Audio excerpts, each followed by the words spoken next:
Programang ito ay rated SPG. Striktong patnubay at gabay ng magulang ang kailangan. Maaaring may masiselang tema, lengguwahe, karahasan, sexual, horror o droga na hindi angkop sa Mga kabatang Quiapo, kumusta at welcome back sa aking channel. Gagamiting paing si Ramon ni Lucio upang mahuli si Tanggol.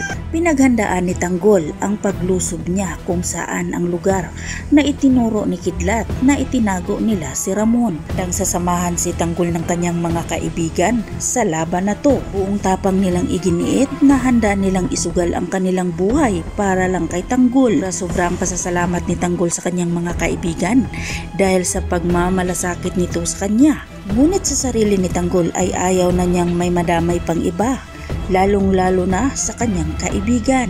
Kaya naman nagpaalam si Tanggol sa kanyang mga kaibigan na magpangin muna sa labas.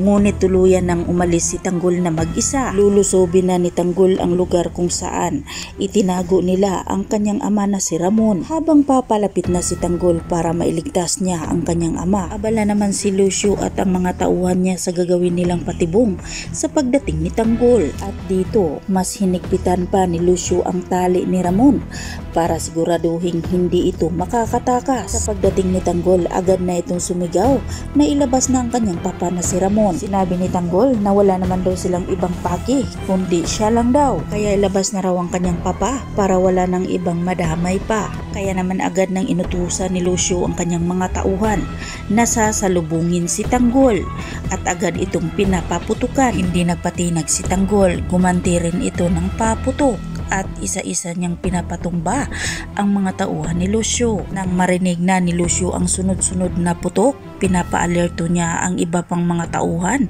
at papalibutan nga raw ito. At sinabi niya sa kanyang mga tauhan na dumating na ang kanilang hinihintay na si Tanggol. Habang nagkagulo sa labas, pinuntahan naman ni Lucio si Ramon at hinigpitan ang pagbantay para hindi makatakas. Nagising na si Ramon at binalaan niya si Lucio na ito na ang kanyang katapusan. Dahil hindi umanukaya ni Lucio si Tanggol, napiko naman itong si Lucio at agad niyang sinuntok si Ramon. Kinalaunan ay naubos rin ni Tanggol ang mga tauhan ni Lucio at nagtagumpay si Tanggol sa pagligtas sa kanyang ama na si Ramon. Yan ang ating pakatutukan at aabangan mga kaibigan dito lang sa EPJ Batang Quiapo.